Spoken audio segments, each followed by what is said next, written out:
tango toka ino banzambe. We've come to the time when we listen to the word of God. Tango ya esengo. The time of happiness. I'll go slow so you can take time to translate. Tango bana bazakanisi wako pusa na liboso ya papa na bango pona kolia. The time where children are happy to go in front of their father. Liboso ya table où ils sont déjà prêts afin que tout lia. In front of the table that is already ready so you can eat. Thème na biso poko lelo. Our theme for today Ezabongo la volonté de Dieu. is the will of God. Donc dans Matthieu 7. Go to Matthew 7. Ceux qui me disent Seigneur, Seigneur, n'entreront pas tout dans le royaume des cieux.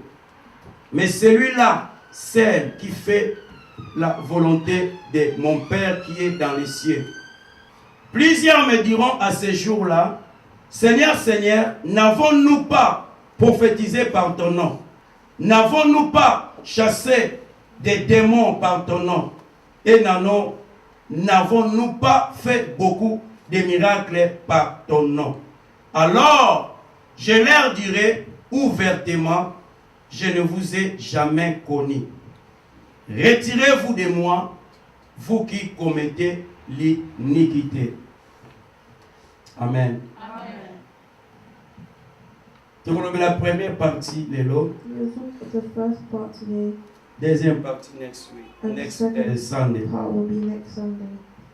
Nous sommes dans la volonté de Dieu. We're talking about the will of God. Mais avant donc qu'il y ait la volonté d'Anzambe, Before we go to the will of God, le Seigneur tu es dans la volonté sani. we need to know what the will is. Volonté est sa intention A will is an intention de faire quelque to chose do something ou de ne pas faire quelque chose. or to not do something.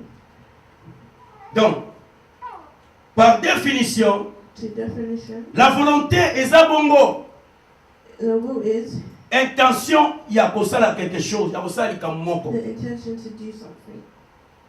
Donc, on appelle ça mon bokasi ya pour ça les loko moko. The intention to do Tu something. peux pour ça pour ça les loko moko. The need to do something Tu peux pour ça les loko te. or to not do something. Quelque part, Somewhere, volonté est un désir. the will is. Amen. Let's Deux voilà nous exemple est simple. take a simple example. Oyebi na misala. At work, Eza misala mususu. there are some works Mutaze na volonté usala wote. people don't have the will to do it. Alléluia. Oza pour ça usala musala na volonté na wote. You have to do the work, but you don't have the will to do it. Mais ce qu'on a pour ça mbongo. But you need the money.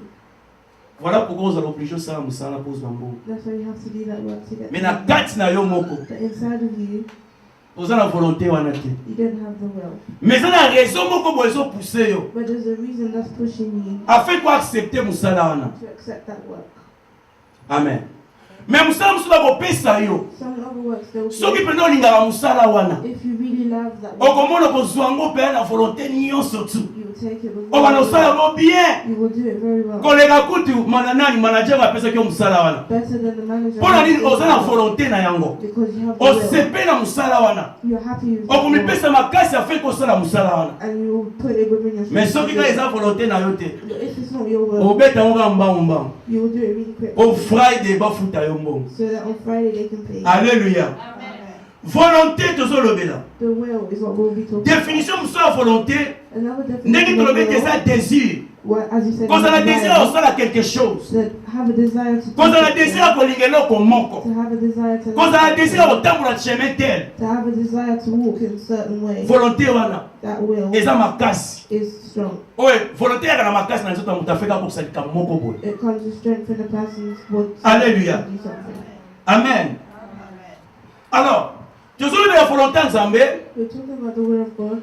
Volonté ya Nzambe The will of God oyo Jésus alobi awa that Jesus said mpo totangi ete Because we read bato ebele a lot of people, ntango azoloba boye when they say azoprofetize he's na makambo oyo ekoya with things that are coming. azoloba ete bato ebele bakobenga nzambe nzambe He's saying that a lot of people will say Lord, Lord. bakobenga ye seigneur seigneur They will say call him me Lord, bakokota te na bokonzi ya likolo but they won't go to heaven. me baoyo bakokota kaka The people who will baoyo go to bazosala heaven volonté na ye are people who are doing en his fait will. alinga oloba ete In order bato to ebele say bakobenge seigneur that seigneur a lot of people will call bato him ebele Lord, bakobenge nzambe a nzambe lot of people will call me him likoloba te Lord, bango nyonso wana but it doesn't mean that all bakokota na those bokonzi ya people will likolo go to heaven. mais simplement Simply, baoyo bazotia volonté na nzambe na kati ya misala people who put the will of God into place. Alléluia. volonté ya nzambe The will of God ezali ete totambola selon ye is that we need to walk. volonté ya nzambe The will of God ezali ete is that totambola na makomi we should walk. volonté ya in the nzambe word. The word yango eza of bien God mpona bavi na biso is what's good for our lives. Alléluia. Ta bible elobi ete The Bible says, abraham Abraham, nzambe alobi na ye God said to Abraham, abraham pesanga mwana isaac give me your child Isaac.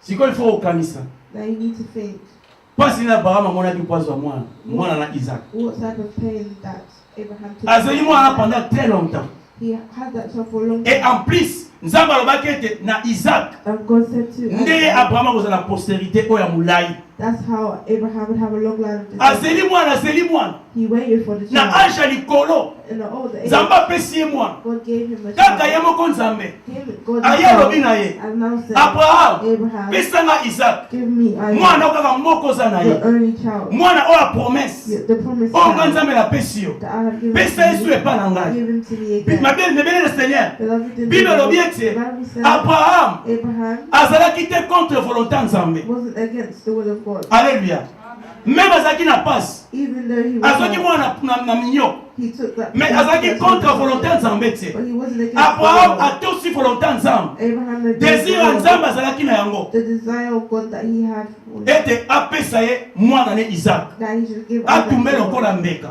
and to make him an offering. abraham ayebisaka ata mwasi nete sara Abraham didn't tell Sarah. abombi He hid it. azwi mwana He took the child ake na ye and went with po ayebaki him ete because he knew makambo nzambe ayebisi nga the thing that God said, nzambe asengi nga nasala God has asked me to do eza next. pene mpo na tia na nga It's painful. eza pasi mpo na nga It is a painful. ngai mobali Me as a nakosiporte yango I will support me it, nakoyebisa sara te but I will not po ete tell sara God, kosiporte yango te because Sarah will not support it. volonté ya nzambe ezalaki dire mpo na abraham The will of God was designed for pesanga mwana wana give me a child. kanisi ozala mwana moko ya promese Even if Kaka you mwana have a moko. promised child, one ozwi na child, pasi you have ye moko to- nzambe apesi yo God has given aye you lisusu and come pesanga mwana wana pasi nde kozala na kati ya motema na yo what type of okopense you nini have. What will you think alleluya so ntango na biso tobandi kochasse bademo if in this time we'll begin oyo to bandoto ya négativité bima or bad dreams?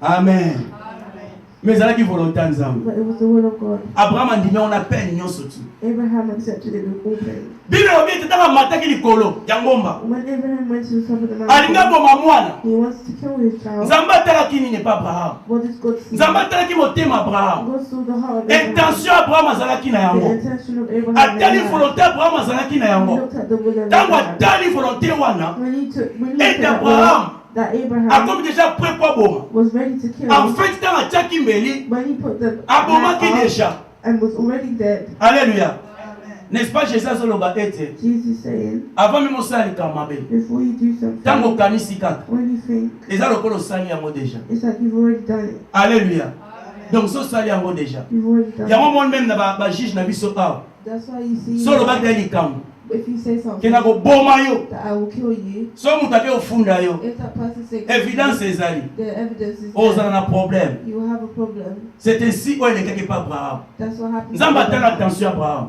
God looked at the intention atali of volonté Abraham abraham and looked at the will alobi of te abraham Abraham koboma te and said Abraham didn't kill, mais na miso ya nzambe esa abomaki déjà but in the eyes of God he already killed. amen amen amen Amen. sikoyo biso Now us, toza type abraham we are the type of toza Abraham. image abraham We are the image of na Abraham bafi na biso in our lives. nzambe epa eyaka God comes afin ke volonté ne kokosema na kati na biso so his will can be accomplished within us. amen ntango toservi nzambe When we're serving the Lord, volonté ya nzambe the will of ezalaka God ndenge na kati ya mitema na biso is in our heart. ntango tokite ndako to ya église When we leave our house to come to bapusaka biso church, na makasi they to ezalaka volonté na biso moko or is it our own unwell. Alléluia.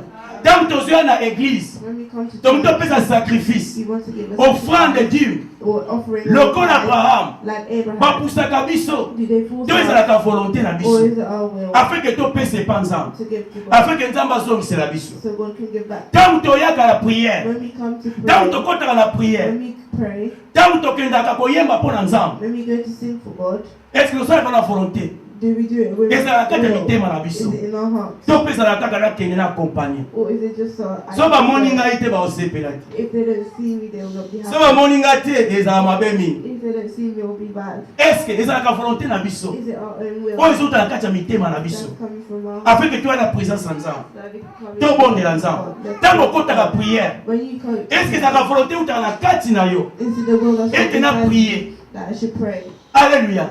Ko prier eza ko élever nzambe. Prayer is lifting up God. Ko pesa nzambe matondi. To give God thanks. Ko pesa ye merci. To give Him Na thanks oya saleli yo. for everything He's Tant done. que ko pesa nzambe merci. When you're going to Est-ce say que va thank you forcer to ka yo? God, do they force To you? pesa la ta volonté. Or is it your Oyo own uti la carte ya will motema na yo. that comes from Et our te na heart? bimaki. That today I Nazongi came bien na back ndako. and I went Na back to kumbisa God. nzambe. Let me praise God. Alléluia. Est-ce que Is volonté nzambe that the et will ça of God accomplissera la carte à fin la is biso. accomplished in your life? Alléluia. Abraham est là qui passe. For Abraham it was hard, Mais intention na ezala qui était but his intention na was servir that nzambe I même should eza serve passe. God even though it's hard. Alléluia. to do. Parfois la ba fin na biso. In our Eza life, ba condition mosusu. there are some Makambo conditions mosusu. of a thing. Nzambe azoloba na yo. God is saying, Sala likambo te. if something Mais yo pozo te la condition na yo. but you're looking at On va te na your bosala yango te. and you say, I'm not going to do it. Amen, amen, amen. Makambo ebele ba forcer la biso. A lot of people things that they force Prière you faut pas to do. forcer. Prayer they have to force. Alors eloko nyonso tu. Everything Oyo eza volonté na yo ya nzambe te ekokisama kati ya vi na yo. that is not the will of God. That Oui, is te not volonté the will of God, nzambe. because the will of God eza bien mpo na mwana nzambe. is good for a child of God. Amen, amen, amen. Mais ce que tu vas comme forcer yo, But now they start to puisque force ntango you oza mwana nzambe, as your child ntango of ondimi God. Jésus, When you accept ondimi ete Jesus, volonté ya nzambe ekokisama kati ya vi na yo. you accept that the will of God is Sikoyo part ntango of your volonté wana life. ekoya, And when that will comes, omona tokomi faible mpo tokokisa yango. you become weak to accomplish Priere it. apamba fo batindika moto. A small prayer they have to force you to do. Kobanga nzambe fo batindika moto. To fear God they have to force you to do. Amen, amen, amen. Volonté ya nzambe The will of God eza mpo na biso bakretien. is for us Christians. Alléluia. Toza na volonté We need to have the will ya koya église. to come to church. Toza na volonté We need to have the ya will kopesa mitema epa nzambe. to give our hearts Toza to na God. volonté We need to have the will ya kopesa bavi na biso epa nzambe. to give our lives to Christ. Amen. Motema kaka te na nzoto na yo. Not only our heart but our body too. Nzoto kaka te mais na esprit na yo. Not only our body but our Toza na âme, spirit. esprit pe corps. We have a body. Nzambe spirit, akava na and biloko wana heart. misato. God works with these three things. Kotika moko to oyo ekosala nzambe na mosusu. Don't let one of them stop you from. Amen, amen, amen.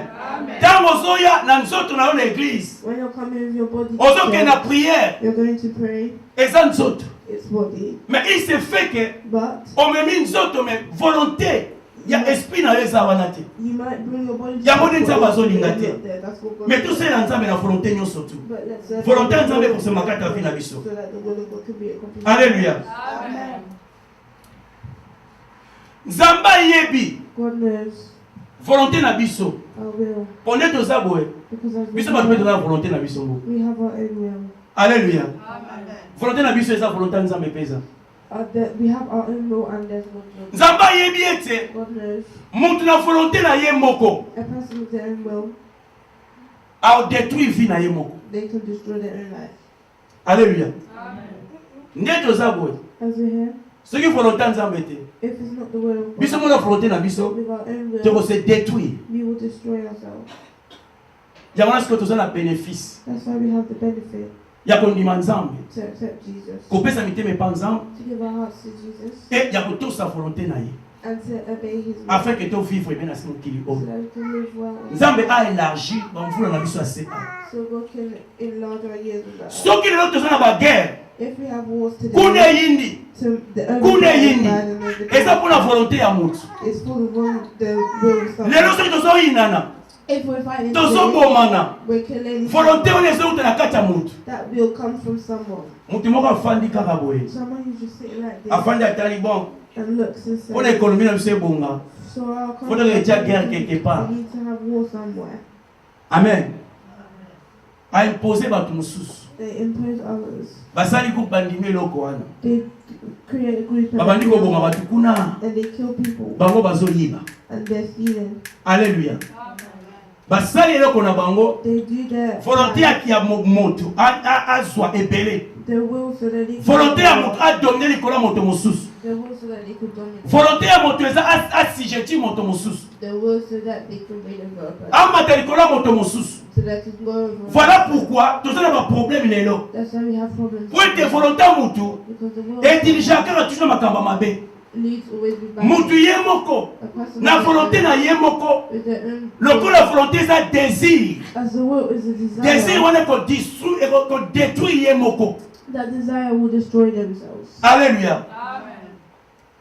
Aza désir à dominer le corps moninga. They have a desire to dominate Oh, the volonté, person. définition de c'est un désir. Because another definition of Aza na will posa à is dominer le corps moninga. they want to dominate over a person. Aza na posa à gagner koleka moninga. They want to win. Aza na posa à la bien koleka moninga. They want to be better than the other Volonté à person. mutu ya mwana, désir à mutu ya mwana. That is the desire of the Mutu so ba tambola ye moko. If that person Na volonté na ye. else with them, Akamolinga teke moto mususu asaka na ye. they will not want another person to play with them. Désir. Desire. Alléluia.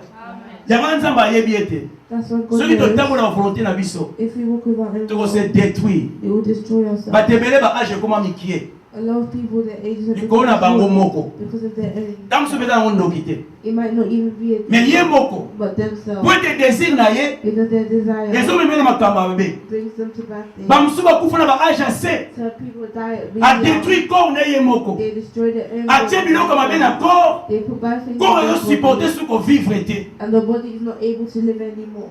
Après tango kufa kangi ba ndoki. And when they die, they say it's demons. Amen. Mutu alingi drogue. Someone Plus who tard loves to drugs, rebomai. it will kill them soon. When Mutu alingi ko assassiner ba tumususu. someone who loves to assassinate, Azala pona tumususu ko so ba ubomai peye. E pa okufa. they will also die. Donc volonté, désir na ye ça aso epelé. Their desires for them to live, Epelé aso luka zwa e ubomai. Ay comme ça file mukuse. because that will make their life shorter. Amen, amen, amen. Mais nzambe lokola lingi biso. But as God loves us, Yango azoloba ete. that's what He says. Biso o totia ye. That us who have To yamba ye. we have to tiens na mitema. we put Him in our Azwa heart. place na ba vie na biso. He takes the place in our Akoma heart. ko résider na biso. He lives in us. Sikoyo That's what eza inafte. it's not Tango enough tozoloba kaka when we say na yamba Yesu. I've accepted Tango toyembaka Jesus. kaka When we say nga mpe nalingaka Yesu. I love Jesus. Tango ozokenda balabala When you go ozoganga Jésus Jésus. and you shout Seigneur Seigneur Lord na baprière in prayer, me motema na yo volonté ya Nzambe eza te. there is not the will of God. Donc ekosauve yo te, It will not save you. ekosauve nga te. It will not save Kana you. kolobaka na monoko. Just to save by Amen, amen, amen.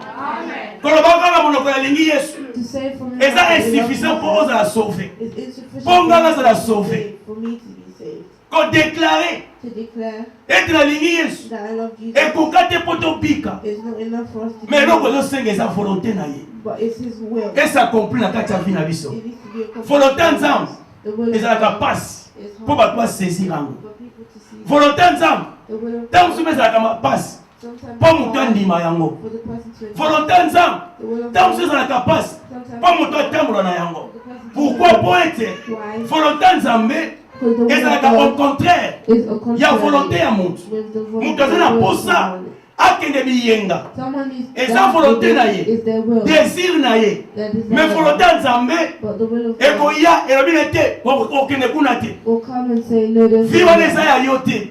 that's not C'est your life. ainsi que That's what ba will, volonté mibale ezokobundana. two wills Ya Nzambe na ya moto. of God and of the person. Amen.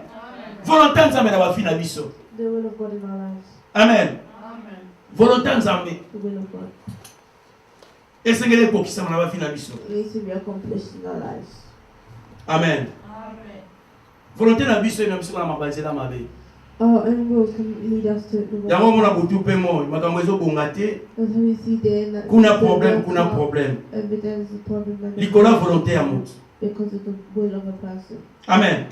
Sikoyo soki na matière. If you go back to Matthew, Bible elobi ete Bible says bato ebele bakoganga a lot of people mais will bango nyonso te shout, bakokota. but not all of them will go in. Sikoyo Jésus aza Nzambe, Jesus is God. papa na ye apesi ye clé His Father has given mpo na him the key koservir bana oyo bakoyamba kombo na ye to serve the children mpo bakota na bokonzi ya likolo. who will accept his legacy. Lokola aza na clé, Because he had the aza key, na pouvoir, he has the power. mibeko eza na maboko na ye, The rules are in his hands. aza na droit moto akokota na kokota te. He has the right to say Jésus nde aza na droit wana. Jesus has that right. Nzambe apesa ye, papa na apesa yango epa na ye. His Father has given that to Yango him. soki ozoloba biso makambo oyo That's why they say this. mpo bato ebele Because a lot of people, bakendaka bango eglise, they go to church. bato ebele A lot of bapriaka na bango, people, they pray. bato ebele bapesaka bango offrande, They give bamemaka offering. badime, They bring bato their ebele tithes. A lot of bapesaka people, mpe biloko epa serviteur de Dieu, they give bato to the ebele service of God. A lot of batambolaka, people, they walk, batosaka religion na bango. they obey their religion. Mais il se fait que volonté ya Nzambe ezokokisama te na kati ya moto. But the will of God is not happening. Voilà in pourquoi their Zoloba. heart. That's why Ye nde akodeside phrase wana azoloba ete bato mingi bakokota te the phrase ezolakisa ete Jésus nde moto akodeside mpona moto akokota. it means that Jesus Na moto akokota does it te. and he does it. Amen. Soki otala lobi bien, If you bato nyonso tu te not everyone oyo bakokota bagangaka Seigneur. that will come Ça in veut praise dire Jesus. eza bato mosusu bakokota It means that some people bagangaka mpe kaka Seigneur. that they shout. Ezodépend na misala moto. It depends on the Yo way bato mosusu bakokota that some people bazoganga Seigneur. and they shout. Mais bato mosusu bakokota te But some people bazoganga have mpe Seigneur. Te kategori ya bato bana kati wana. two categories. Alléluia. Siko mwana Nzambe esengeli apona. A child of God needs to choose. Ozala na rangeni. What range will you be? Na kategori nini okozala. What category will you be? Afin okota na bokonzi ya likolo. So you can go to heaven. Mot oyo ezoconfirme The word that confirms ete celui qui a la clé. that you have Afin que moto moko akota na bokonzi ya so likolo. that someone can go and judging us. Azojuge biso. He's judging us Parole na ye. Eza prescription. is the prescription. Alléluia. Soki na hôpital oza maladi. If you go to the hospital, Bakomela okisi. they will write the prescription Baopesa epa na yo. and they'll give it to you. Siko okisi ata baopesa yo. When they give you the sick, Baopesa oteka melani oyo olingi. it doesn't say that Kende you should kokubula kopo mobimba. drink or to drink a whole cup. Kubula nini wa mobimba bakisi. To, Mais baoloba na ota mosusu 2 par jour. but also two. Ndenge moko mpe Jésus asali prescription. That's the way, same way. Prescription wana. That prescription. Oyo nango ndenge ezali That is written. afin kokota na bokonzi ya likolo. That you can go into heaven. Bible lobi que Jésus est Seigneur. Jean 13:13. The Bible says Jesus is C'est Lord. vrai. Aza Seigneur na Jean 13:13 lobi bongo. That is his Lord. Il est le Seigneur. He is the Lord. Mais ye muka lobi ete bato nyonso te bakokanga Seigneur bakokota. But he said that. Mais aza Seigneur. But he is Esengeli the Lord. okanga na kombo ya Seigneur mpo kobika. You need to shout the name of Mais God. ezala na volonté mpe ya But Nzambe. it needs to be in Oyo na will mpe of volonté God ya Nzambe so that you can afin que ezala effet so that you can na have kati ya it bavi na biso. in your life. Kokanga kaka eza suffisant te To shout is just mpo not tokota. insufficient to go. Alléluia. Bato ebele na bari baoganga. A lot of people are shouting Omoi na Bible in the mbala mingi Bible. Jésus ando ogangela bapharisien. A lot of times they will Bato na bapharisien basacrificateur bascribe. the priest. Baprêtre ando ogangela bango mingi. He was shouting at them a lot. Omona obile bolaki bamvuela They were saying, oh, look at what bomona kitoko. you look like. Mais bozo kokisa volonté ya Nzambe te. But you're not accomplishing. C'est ce qui se fait aujourd'hui aussi. That's what's happening here. Alléluia. Bato ebele bachrétien bakoma bapharisien. A lot of Christians have become like this. Volonté ya Nzambe ezokokisama te na kati ya bafi na The bango. will of God is not happening in Prier their life. eza bien. Prayer is good Na kombo ya Jésus. in the name of Jesus. Kokende bagene, kosala bagene eza bien. To fast is good. Kokende baretraite eza bien. To go to retreats is Eza mabe te. It's not bad. Amen. Kokende retraite eza bien. To go to retreats. Kokota baprière eza bien. To go into prayer. Mais est-ce que tosala na volonté ya Nzambe? But are we doing it in the will of God? Alléluia. Tosala na volonté ya Nzambe. Are we doing it? Est-ce que tozosala na volonté ya Nzambe? Are we doing it in the will? Obe tokoma ekoma lokola profession. Or has it become like a profession? Alléluia. Omoni profession ya mutu. You know the profession. Soki osala mosala moko boye. If you do a certain type of work, Totala kaka na poto awa na Londres. like here in London, Friday komi balekisi mbongo te. Friday they don't Ah. give you money. Ozwi mwa pasa obetana ta na next Friday. Let me just see Next week. Friday eza te. Next week. Est-ce qu'on continue kokende? Will you carry Puisque na makambo etambola par semaine. Because fixed Il faut work, futa ndako, il faut futa nini, il faut futa nini, mabili banini. you need to pay all your bills. Okende sute. Alléluia. You will not go. Amen. Profession ezalaka bongo. Profession is like that. Tant mutu azokende. If someone is going, Azokende bapriere banini banini. they're going to. Mais azosala na motema na ye te. But they're not doing Ti ekoma ntango moko bomona kobaye. Until Et they get surtout to the soki time. osengela eloko mpa Nzambe ezowumela. And if they're asking Alors, bah, Nzambe baba. long, they will say Bapesa Nzambe baba été. They don't say bye to Avant pesa Nzambe baba, il faut raisonner. Before you say Il faut bye, kanisa you bien. think properly. Think properly. You need to think properly. Avant le Nzambe baba. Before saying bye bye to Parce que okei mosika Nzambe, Because if you go far mabende away, kolanda yo. back to David a comprenaki likambo. David understood. Alors bien tu n'as mis kofanda na ndako ya Nzambe. He said, I like to Pembe say na bye Nzambe. to the Lord, but if Kini you kolebele ba mfule bele libanda. because there are a lot of Bien years le outside, Seigneur. loving in the Lord, Kopesa Nzambe baba été. don't say bye Même to likambo God. ngo ewumeli. Even though your Volonté Nzambe ekokisa. the will of God C'est la volonté Nzambe. wait for the will Pour of ceux qui God. opesi Nzambe baba, Because if you say bye to pour God, être volonté na yo etelemi. because your Ezolingi dominer volonté Nzambe. wants to dominate over Et dominer volonté Nzambe yo tiki Nzambe okei. and you leave God, C'est ainsi que that's what will ba make problème ekobakisa. your problems add. C'est ainsi que Jésus alobi awa. That's what made Jesus say, Okoma na liste bato ba okota te. you'll get onto the list of people who Alléluia. Siko bandani o bakokota. he will go in. Bandani o ba qualifier. He is qualified. O ba kokota. Po bato nyonso te sengeli bakota. That can go because not everyone can go in. Sikoyo na psaume bapesi biso eyano. Moi idée tozwa idée moto bato bakokota. In Psalms, they Na Psalm 15:1. 15:1. Psaume 15:1. Totali sur Bible lobini. Psaume 15:1. Verset 1 balobini. Oh David mtakomaki yango. Ô Éternel, qui séjournera dans ta tente. Nani oyo akovivre na ndaku na yo. David azoloba. Nani? Amen. Nani Who akovivre na ndaku ya Nzambe? will live in the house of God? Nani Who aokota bokonza likolo? will go to heaven? Po Jésus alobi ete eza bato nyonso te baganga. Because Jesus said it's not Mais bango basala volonté ya Nzambe. people who are doing David it. mpo azosenga azoloba David azotuna is Nzambe. also asking God, Nani akokota na ndaku na yo? who will go Nani to akokota na heaven? bokonza likolo? Who will go to heaven? Pourtant tozosambela. Because when we pray, Objectif the objective eza tokota bokonza likolo. is to go to heaven. Alléluia. Siko David aotuna nani akokota? Now David is asking who's going to go. Nani akodemere na montagne sainte? Who's going to be on the... Eza moto azotambola na intégrité. Someone who walks with integrity. Moto azotambola na bosolo. Someone who walks... David azoloba yango. David is saying. Moto azopratike la justice. Someone who practices. Oyo azoloba vérité. Someone who tells the truth. Vérité yango azoloba. The truth that he's talking ezouta na about motema na ye. comes from his heart. Moto akoloba vérité. Moni David asali akompare yango. David compared it. alobi teke moto azoloba vérité. He said no, Nabi moto azoloba vérité. someone who tells the Oyo truth ezouta na motema na ye. that comes from their Elingo heart. loba ete vérité mosusu mpe eza yango ya monoko. It means that there's other truth that comes Alléluia. from their mouth. Vérité mosusu eza ya monoko. There's another Mais truth ezouta na in the motema heart, te. but it doesn't come from the Alobi heart. suni. What did he say? Moto oyo il ne calomnie point avec sa langue. Il ne fait point de mal à son semblable. Et il ne jette point l'opprobre sur son prochain. Il regarde avec dédain celui qui est méprisable. Mais il honore ceux qui craignent l'Éternel. Il ne se rétracte point s'il fait un serment à son préjudice. Il n'exige point d'intérêt de son argent. Et il n'accepte point de dons contre l'innocent. Celui qui se conduit ainsi ne chancelle jamais. Alléluia. Quelle la qualité? Look at the quality Oh David azoloba. that David Monta is talking akokota. about, the Na person bokonzi na who's nzambe. going to help. Et là moi touchenga awa. Something that touched me here Eza mingi na lelo on a via lelo. is happens a lot. So ti otali kuna David alobi muta akokota. David said, whoever Et là mutu is atebisa bambatu mbongo. someone who owns money Achaka intérêt. and doesn't put the interest Alléluia.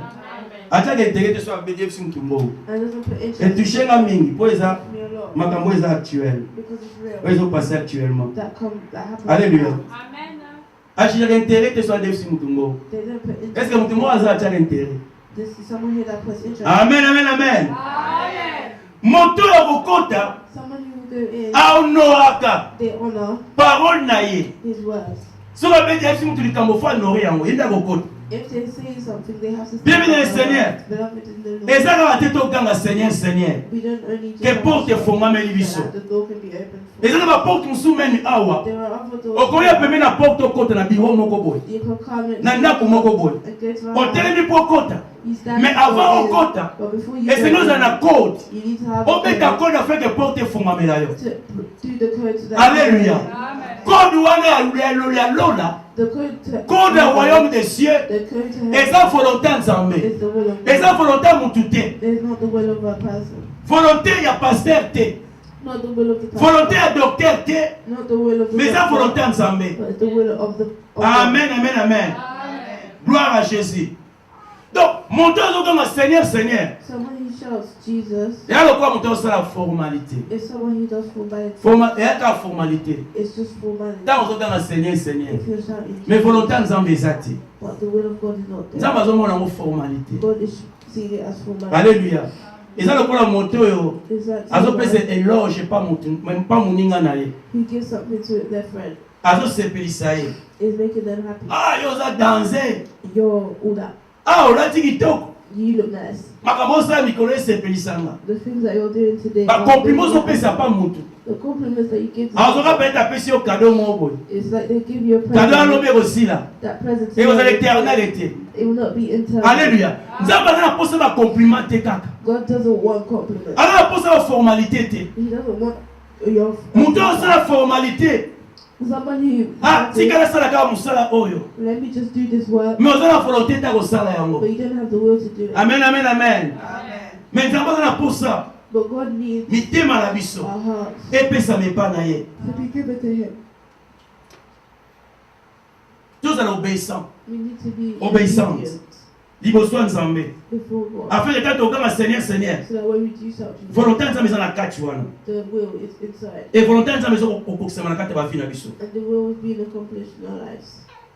Volonté nzambe The will of God eza ete to vivre bien. is so that we can live. Volonté well. nzambe The will of God eza ete na se awa. is that here To niata moyini satana. we need to step on. Volonté nzambe The will of God eza ete na se awa. is that on this Tous earth à la paix bato na esengo. we need to be happy. Volonté nzambe The will of God eza ete na se awa. is that on To this earth kosema mvula apesa biso. we need to accomplish the years that He has given to us. Mais siko pour volonté nzambe kokisama. And so that the will of God can be Oh, ya accomplished bien pour na tia na biso. of our lives. Et c'est to tambola pe na volonté ya maloba na ye. We need to walk with the Afin will que of tous the la word, béni, so that we can be afin blessed, que tous la bénédiction pour na tia na baninga. so that we can be a blessing for others. Est-ce que mon tomo zo comprendre? Someone understand me. Alors pour vivre volonté na ye. We need to live His will. Au moni ba jif, Jews. mon tomo zo ba ba Seigneur Seigneur. Person who just says Lord. Est-ce que tous ba été Do we know tant ba kanga ki Jésus-Christ. that when they took Jesus, Tant ba maki pa Pilate. when they brought Him to Pilate, Bible zo ba la biso. the Bible says to Ba us, su Yesu ba la tie robe. they made Him wear Ba tie ekoti ya nzube. the crown of thorns. Ba telemisie. They stood Him up Ba ni ko gumba mela ye. and they were bowing down to Him. Alléluia. Bazo kumba mela Jésus. They were bowing down to Him. Soki ba bi mon compte ba beti e coup. If they say King, they beat Ba ni him, ko seka roi de Jif. and they laugh and say the King of the Jews. Ba bi roi de Jif. It's Ba called beti e the King of fimbu. the Jews, and they suffer Ba ni ko seka him, roi de Jif. and they laugh at him. La moquerie. Mockery. Alléluia. Siko monto sur ba Seigneur Seigneur. Someone who just says Lord, Lord, Mazo tia volonté nzambe na vie te kokisama. but they don't put the will of God in Azo their heart. moquer Jésus. They are mocking. Ao sakana komba They Yesu. are playing with the name of Lokola Jesus, bato na basalaki. like what those people did. Bazo beta ye, They are slapping mais him, bazo saluer ye. but they're saluting Bazo him. tchola ye, They are making mais him bazo hurt, saluer ye. but they are saluting him. C'est ainsi. That's Jesus what oloba awa. made Jesus say, Tant que toza na vie, when we're alive, c'est facile pour te changer it's hard. caractère wana. It's easy D'Israël to wana. change our Amen, amen, amen.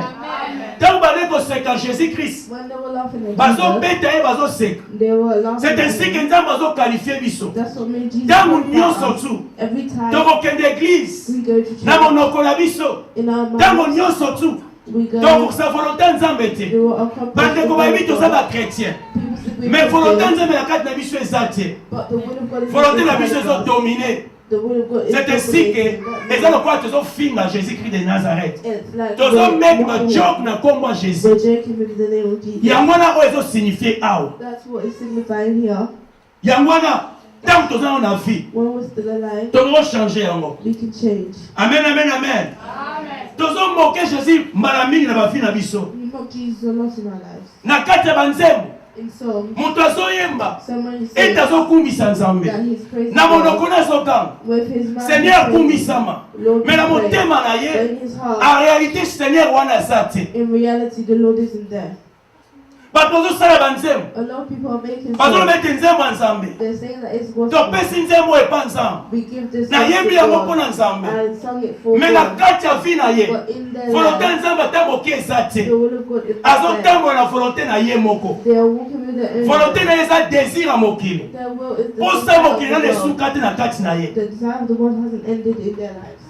na monoko azoyemba jésus But in their mouth, they're singing me na Jesus. motema But in their heart, aza na volonté na ye moko they oyo eza have their désir ya own nzoto will, that is the azotambola na desire of yango God. And they're walking yango with it. tozomona That as we moto see, azoyembela nzambe somebody who's praising asali God, balubomu they make their albums, asali badividi basidi they make their DVD, mais ezokende nini part but it's going po eza na nowhere. puissance te Because there's no po ete eza na power. volonté ya nzambe na kati te Because it doesn't have the will of volonté God oyo asali inside them. dividi wana The will that they made that azobula DVD, ete nabimisa dividi nayebana they say that I should take up the azokanisa nabimisa dividi They say na that they tekala should zwa take the mbongo. album so that I can get mais money. volonté ya nzambe na kati wana eza te But the will of God mais is not volonté na ye there. nde ezokose manifeste But it's their will na that ntango wana sikoyo at that time, eza lokola tojoke na nzambe it's like we're joking. monoko with na God. biso etombola kombo ya jésus Our mouth is lifted mitema na up biso to ya God, kote mosusu but our heart is somewhere else. alleluya amen amen amen na kati ya baparole na biso In our words, moto azoteya somebody who's preaching, azoteya bato balongola mabe they're preaching so people could stop. azoteya kombo ya jésus They're preaching the name, me ye moko na kati na ye but then in their life, volonté ya nzambe eza te the will of God is eza there. bajoke epa nzambe There's jokes in front of tozosaka na kombo ya jésus christ de in nazareth the name of Jesus. ndenge bato wana basakanaki na ye Like those people who played. nani abeti yo Who slapped you? babeti ye ku babeti ye mbata They slapped him. babeti ye fimu They whipped him. apo baoseka ye nani abeti yo roi de jif People are laughing and saying. e na ekulusu And bible elobi ete the Bible says basouverain sacrificateur ntango baflue jésus batie na ekulusu when they put Jesus on the babi cross, koseka ye they laughed at him. babi kita They said, "Come yo olobaki You said okoboma temple wana église wana kokitisa yango you will break down the okotonga temple yango na troisième jour okotonga yango nyonso and you will make it. kita sikoyo tosambela yo Come down so we can kita praise you. tokita na babolongo togumbamela yo Come down so that you nyonso can eza praise bajoke you. Those are all jokes. alleluya amen amen amen donc baparole na biso Our words ereflete needs to reflect volonté ya nzambe na kati na the biso will of God inside of us. otherwise Otherwise, tokangi na biso mino we close our mouths. alleluya bato nyonso te baloba seigneur seigneur A lot of people say Jesus. bible elobi The Bible says mais oyo basala volonté ya nzambe the people who do the will of God na baacte na biso in their acts chrétien as Christians, mais na baacte na biso but in our acts est ce que volonté ya nzambe ezali is the will of ntango God. totambola butu mpe moyo When we walk in there, na batémoignage na biso ya vie in our testimony, est ce que volonté ya nzambe ezali is the will of God there. bato ebele baozwa nzambe A lot of people take God lokola marchandise kombo ya jésus like merchandise. amen baozwa kombo ya jésus lokola marchandise They take in the will of God. so atie like kombo ya jésus merchandise. te marchandise na etambola te If they don't put the will of God, C'est ainsi que they tout ça, don't la put the joke. will of God. That's what makes us na kombo ya jésus christ de nazareth with the name of Jesus Christ of Nazareth. amen bato so bayebi yo People who know you chrétien as a Christian, mais ntango bayaka pembeni na yo but when they come to you, lelo oni bamonaka what do they see? alleluya ntango nyonso tu Every time tolobaka na monoko we say with our mouths, tokokisa volonté ya nzambe te we're not accomplishing the will of God. tozojoke na kombo ya jésus christ We're joking with the name of Jesus. bien-aimé seigneur Beloved in the Lord, koloba to speak, naza nazoloba I'm saying, mais kotia en action but to put in action eza autre chose is different. eza ndenge moko te It's not the tokoki same. jamais kosakisa biloko mibale We can't put these two things together. mutu Someone akokopesa mutu rendez-vous can give another, mais mpona kokokisa rendez-vous but to accomplish ekomi this, problème it's become a ayebisi problem. mutu ete They said that person, non tokokutana aire boye we will meet mais at mpona that koya time. aire wana ekomi problème But to come to that time is des a choses problem. différentes Two different things. okokopromettre mutu You can promise est-ce someone. kokokokisa yango Can you accomplish des choses it? différentes Two things. That alléluia voilà pourquoi la matière That's why in Matthew, tokomi yango Yes, comme ça totenga te na ndako so that we can read it at home. Baby. Matthieu Matthew 21, 21, 28 à 32. 28 to Ukala te 32. Bible ezoloba boye. The Bible is saying, Donc Matthieu 21, 28 à 31. Matthew 28, Tosukana, 28, Matthieu 21, Matthew 28 1, à verse 31. 28 to 28 à 31. 31. Ça va prendre. Jésus a dit à Batalobi que vous ensemble, un homme avait deux fils. Et s'adressant au premier, il dit, mon enfant, va travailler aujourd'hui dans ma vigne. Il répondit, je ne vais pas. Ensuite, il s'est repenti et il alla. S'adressant à l'autre, il dit la même chose. Et ses fils répondit, je vais bien, Seigneur. Et il n'alla pas. Lequel des deux a fait la volonté du Père? Ils répondirent, les premiers. Et Jésus leur dit, je vous le dis en vérité, les publicains et les prostituées vous devanceront dans les royaumes des cieux. Car Jean est venu à vous dans la voie de la justice et vous n'avez pas cru en lui. Mais les publicains et les prostituées ont cru en lui. Et vous qui avez vu cela, vous ne vous êtes pas ensuite repentis pour croire en lui. Alléluia. Tu as des choses différentes que l'on pour ça. We said that there's two different things. Tu as comme casse à Koloba. We are strong in Mais pour nous exécuter, on te lobby comme un problème. let's execute what Tu as comme casse à promettre. we are strong in Mais pour nous c'est comme un problème. but to accomplish the promise is hard. Alléluia.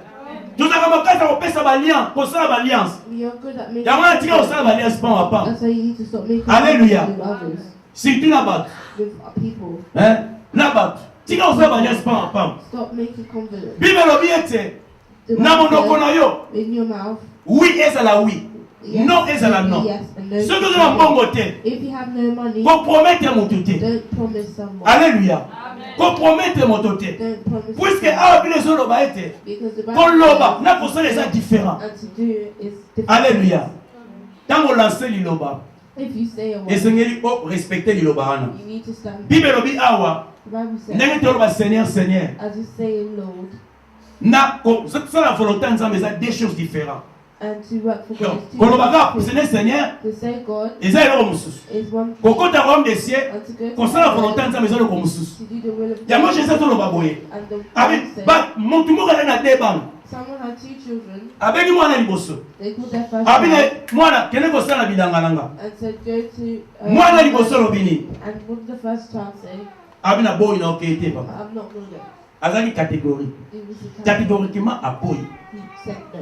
Abina okende te papa. I'm not going. Apesi mwana mitindo okende. He told the child to go. Mwana obi papa na okende te. The child said no, I'm not Mais going. afandi a But raisonner. he sat and thought Wana za papa nanga. and said, that's my dad. Ye mtabotanga. He gave us. Abimisanga na mokili. He gave Na boya. That's word. Vraiment I na said no. etinda na na boya. Should I say no? Si a décidé obite na He kei. said no, okay. Alléluia. Akei. Mais liboso lobaki non. But before he said no, Siko image oyo mwana liboso. the image of the first child Eza bongo. is Omoni biso to ba chrétien. us as Christians. Omoni tozo l'église to ba lobanza. We are in the Topiaka mabonza. and we give offering. To priaka, to We jena. pray, we fast. Image ya liboso. The first image Eza image ya ba païen. of Bato bayebi nzambe te. people who don't know Image God. ya liboso. The Eza ba prostituée, bato mabe, prostitute, ba assassin, ba bomaka bato. assassinated Image ya liboso. Eza bato oyo wana. people Oyo monaka na bar. that you see in the Oyo Bible bazo bina bina. that are dancing. Image ya liboso. The first Bato image, basesulaka. people who Bato don't know. banua. Image ya liboso. That's the first Bato balingaka nzambe te. people who don't love God. Bato baza be spécialiste chaque vendredi. People who are Chaque serving samedi dimanche. every Na Friday minishi pa moke. with small Akenda ile kala na boîte nuit, na boîte de and nuit. they go to the club Asepelaka za na boîte de nuit. and they're happy. Asepelaka na fille ya mabe, ya fille ya masanga. They're happy with Vie with oyo bad things. eza te na kati ya église ya Nzambe. It's not Vie oyo mwana Nzambe akoki kovivre te. people will not be able Ya to live it. sepelaka na yango. They're happy with it though. Eza bato baboya eloba Nzambe. It's people who do Ntango bateyaki bango liboso. when they preach to them. Babi te. Toza na posa tosakana nano. We need to play first. Toza na posa tofanda na makambo ya mokili. We want to sit with the people. Nzambe azela biso sikoyo te. when God not wait Si for quand us. l'image à liboso awa ya mwana oyo. The first image Eza ya bato ba libanda église. is people Bato outside of the mabe. church, bad people. Image ya liboso eza ya bango. That is the first image. Image ya mibale. The second Ya image mwana mibale. of the second Eza child yo nanga. is you and Oyo me. toza na kati ya église. Who's in the church. Toyaka église. We come to church. Toyokaka liloba nzambe. We listen to the word of God. Toyaka église topesaka mabonzi. And we give Topriaka. offering. We pray. Tochassaka badémon. We take away demons.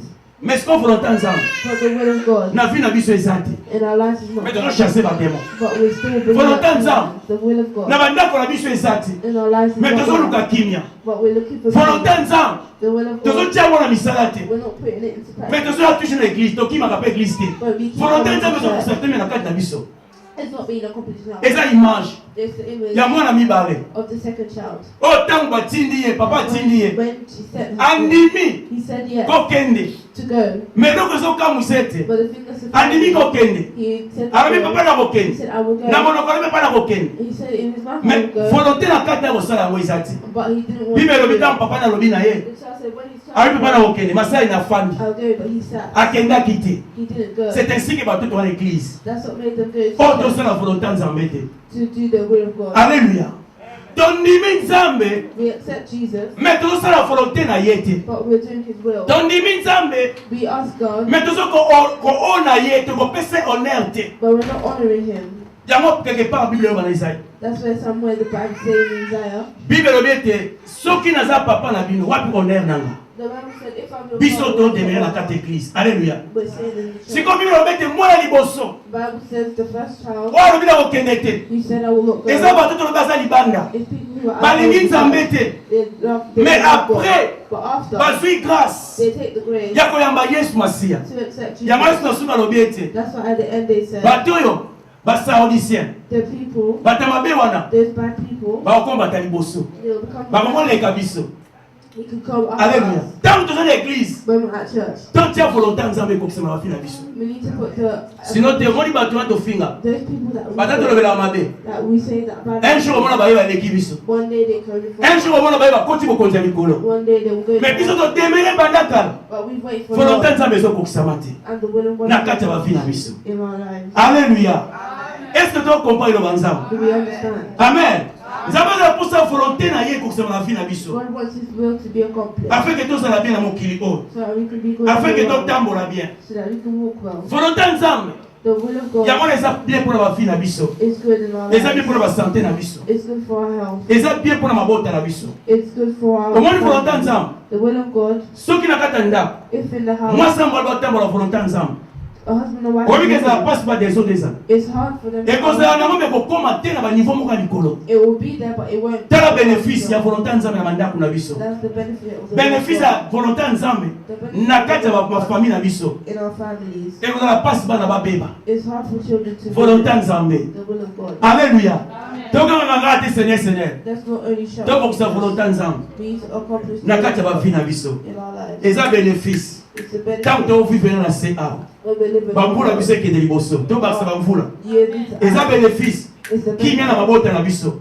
Eza bénéfice. It's a benefit Na basante na biso. of our health, Na mitema na biso. of our heart. Bato volonté ya nzambe eza na mitema na bango. People who have the will of God in their Ntango heart, aza mpiaka aza na problème makasi. when they have a Akoki meme problem, komiboma mpo aza na volonté ya nzambe te na kati na ye. because they don't Mais have oyo aza the na will of volonté ya God. nzambe But whoever has the ata will of God, mpiaka ndenge nini even though they really there's a lot of aotika volonté ya nzambe ekokisama. they will let the will of Nzambe God. aloba na ezela ta na yo. God will say that Nayebi yo. Vanda kimia. Na kofuta yo. I will tell you. Nzambe apambola biso tosatana biso esili. May God bless us. Tobengi mama Sylvia Levegos. Tobeteli maboko. Encourager.